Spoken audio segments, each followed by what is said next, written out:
seperti kita ketahui bahwa pada pokoknya pemohon mendalilkan bahwa rancangan undang-undang Minerba tidak memenuhi kualifikasi sebagai RUU yang dapat dilanjutkan pembahasannya. Kemudian, Undang-Undang Minerba ini pada prinsipnya sejak awal dia terbentuk, bahkan masuk ke dalam ruang sidang Mahkamah Konstitusi, ini kami kategorikan sebagai undang-undang yang kontroversial atas dua indikator. Yang pertama, umumnya satu diputus, satu lagi mengikuti ya, dianggap bukan substansif. Kemudian kalau yang materialnya memang dikabulkan sebagian. Nah, bagi teman-teman yang mungkin belum familiar, ini ada kawan-kawan yang latar belakangnya bukan hukum, kan bedanya di situ ya. Kalau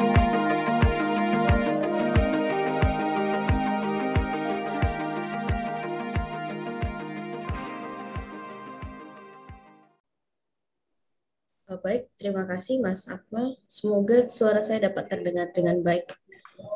Assalamualaikum warahmatullahi wabarakatuh. Selamat siang. Salam sejahtera untuk kita semua. Semoga kita semua dalam keadaan sehat.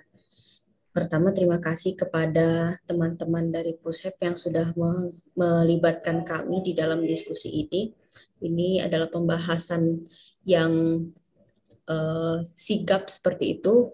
Putusannya baru keluar langsung kita diskusikan bersama di sini, dan kemudian ini juga ada beberapa hal pokok-pokok yang penting juga di dalam putusan ini yang perlu kita dalami bersama seperti itu. Saya izin untuk share screen Bapak Ibu sekalian.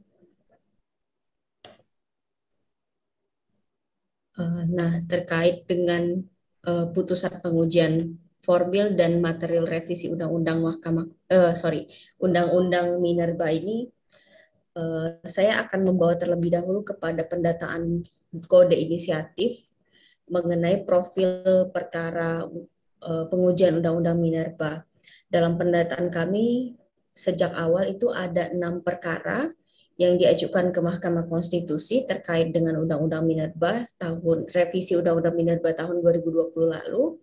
Dan seperti yang dapat disaksikan di dalam screen Bapak Ibu sekalian, ini adalah nomor putusan, jenis pengujian, amar putusannya bagaimana, dan kapan putusan tersebut diucapkan.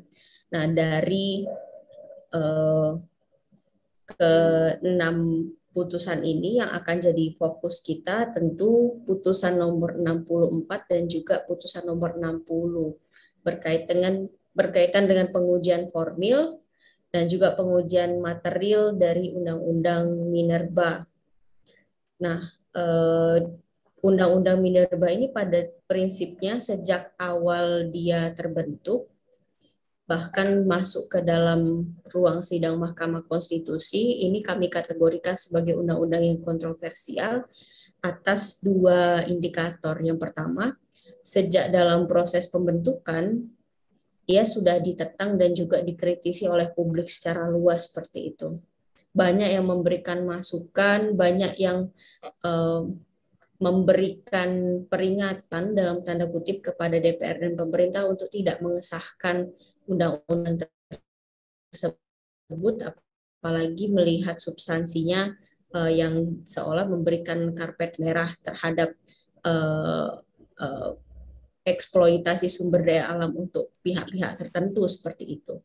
Kemudian juga yang jadi indikator kedua adalah tidak lama setelah undang-undang ini disahkan, ia langsung diujikan ke Mahkamah Konstitusi.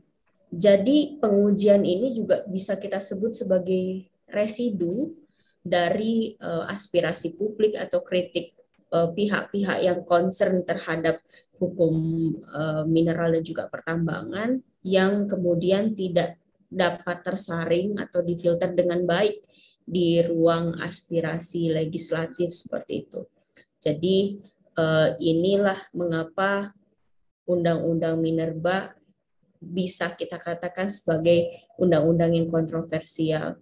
Namun putusan yang baru diucapkan oleh Mahkamah Konstitusi beberapa waktu lalu bisa kita apresiasi seperti itu karena setidak-tidaknya concern dari pihak-pihak yang memang punya perhatian terhadap pemanfaatan dan juga penguasaan sumber daya alam oleh negara dan juga untuk kemakmuran rakyat seperti itu bisa diakomodasikan di dalam putusan pengujian undang-undang material. Namun yang bisa kita diskusikan untuk jadi catatan lebih lanjut juga adalah undang-undang di pengujian formilnya.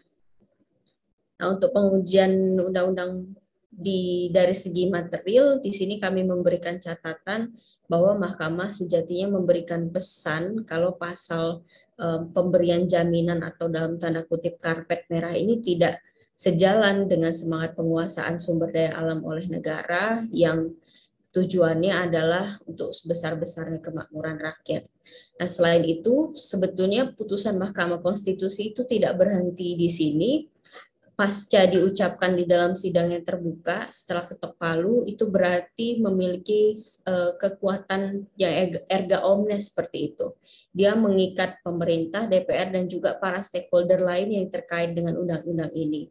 Oleh karena itu satu hal yang juga perlu ditinjau nanti, dipantau dan disupervisi nanti adalah bagaimana DPR dan juga pemerintah mengejawantahkan putusan Mahkamah Konstitusi ini di tataran praktik dan juga memastikan bahwa tidak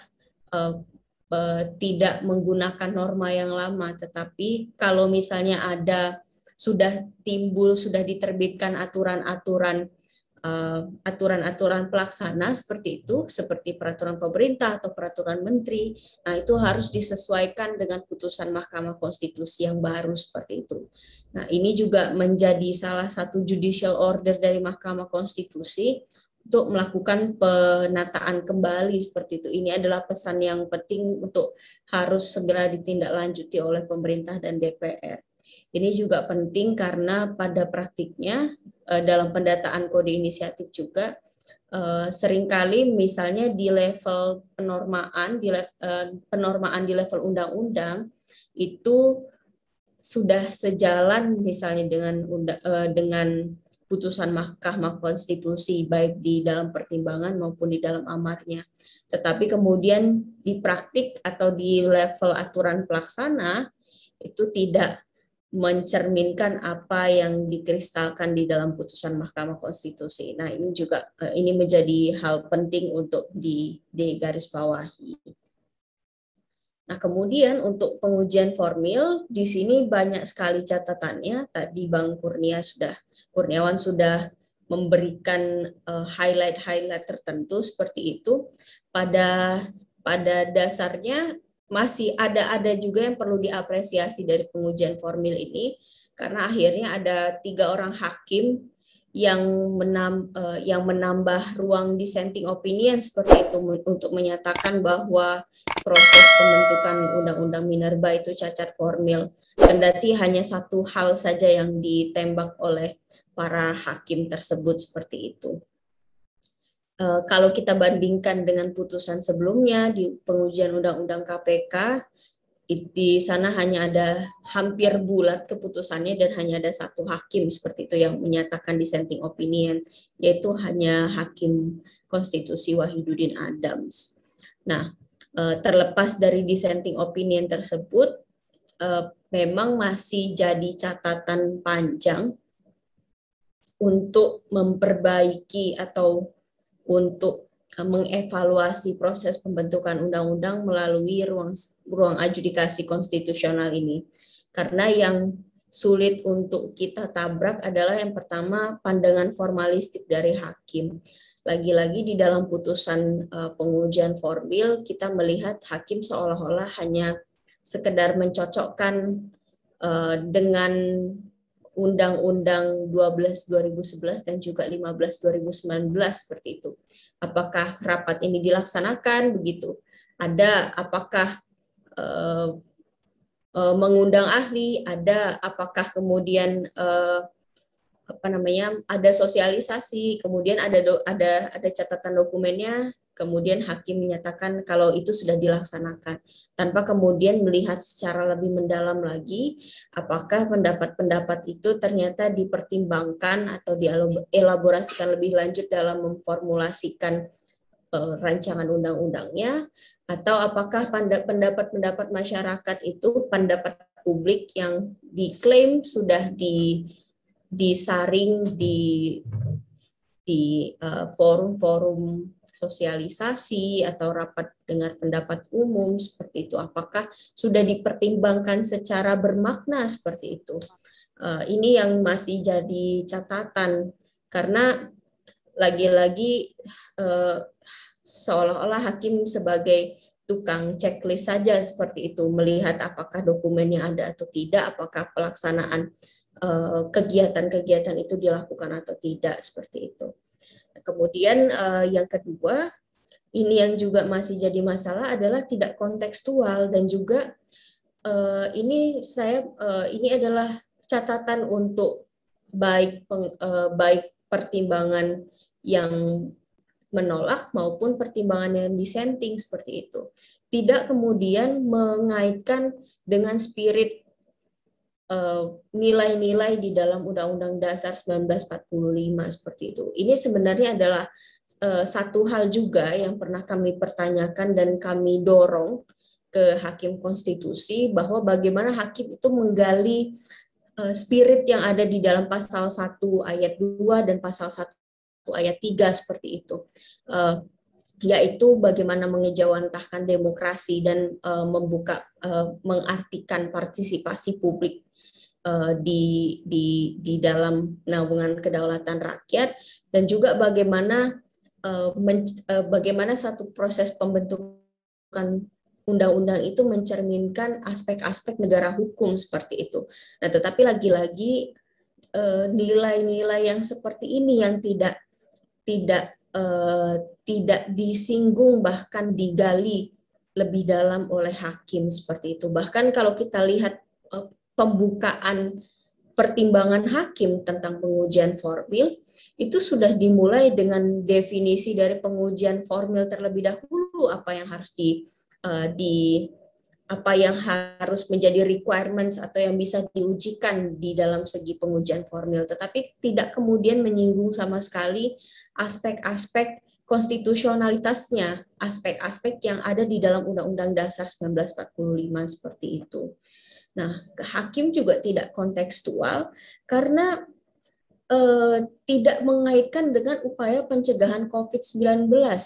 Di dalam putusannya, baik di pengujian material, pengujian formil, bahkan di pengujian undang-undang yang kemarin juga baru diputus, pengujian kebijakan keuangan negara untuk COVID-19, hakim itu seperti semangat sekali seperti itu menempatkan diri sebagai pihak yang peduli sekali dengan penanganan COVID-19 seperti itu. Tetapi hakim tidak mempertanyakan pengujian undang-undang Minerba ini dibahas dan disahkan pada saat COVID itu baru muncul seperti itu. Baru menyebar dan jadi tantangan dan jadi ancaman kesehatan untuk semua warga negara, semua masyarakat seperti itu. Tetapi hakim tidak mempertanyakan, kok harus banget mengesahkan undang-undang Minerba di waktu-waktu kita sedang di dalam keadaan darurat begitu. Spirit atau politik hukum dari Undang-Undang Minerba ini tidak digali lagi lebih dalam oleh hakim. Apa yang jadi kepentingan dan kebutuhan serta keterkaitan dengan penanganan pandemi COVID-19 seperti itu. Nah, ini yang tidak didalami begitu. Nah, aspek selanjutnya adalah mengenai carry over. Yang jadi catatan juga dari saya adalah bahwa semestinya juga bisa dilihat carry over itu bukan sekadar kesepakatan dari DPR dan pemerintah saja, tetapi juga berkaitan dengan kontinuitas dan keterhubungan materi seperti itu. Kita harus memastikan juga bahwa draft yang dibahas, DIM yang dibahas oleh DPR yang sudah disepakati atau disetujui oleh DPR dan pemerintah untuk dibahas di periode selanjutnya adalah draft yang sama seperti itu.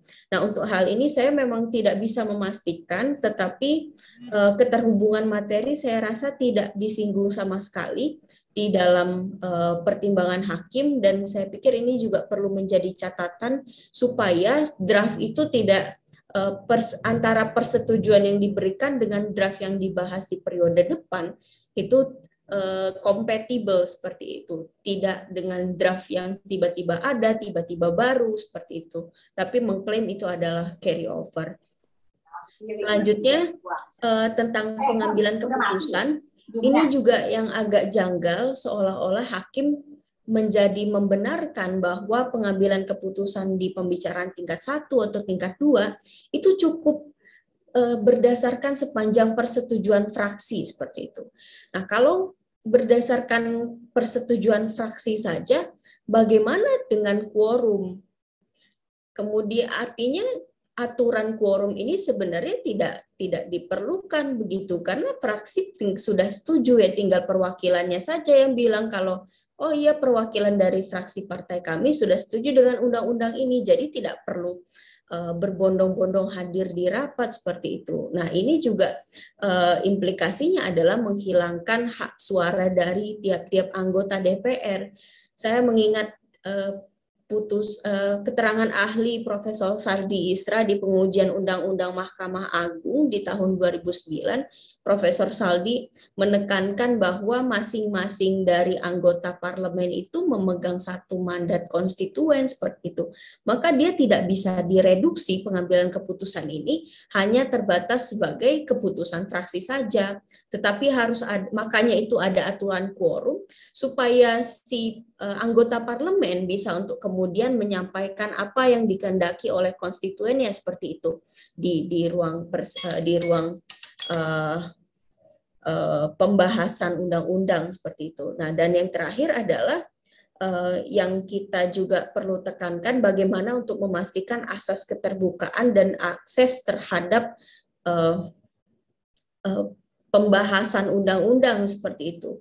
Mahkamah memberikan lampu hijau kalau pembahasan rapat-rapat DPR itu bisa dilakukan di ruang sidang, di luar ruang sidang, di luar ruang gedung DPR seperti itu, bisa di tempat-tempat lain seperti hotel atau dimanapun seperti itu. Nah, tetapi tidak kemudian memberikan penegasan atau pesan bagaimana DPR semestinya bisa dan pemerintah bisa bertanggung jawab dan memastikan bahwa hasil dari rapat itu aksesibel dan bisa diperoleh dengan mudah oleh masyarakat seperti itu. Nah, kurang lebih hal-hal inilah yang kemudian menjadi catatan untuk pengujian Undang-Undang Minerba kali ini seperti itu. Ada hal yang perlu kita apresiasi dan juga kita rayakan sebagai satu kemenangan untuk para pemohon dan kemenangan untuk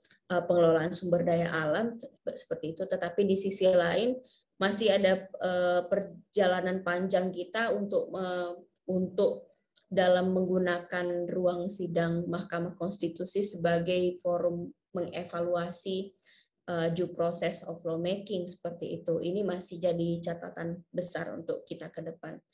Demikian yang dapat saya sampaikan. Mohon maaf atas kekurangannya. Saya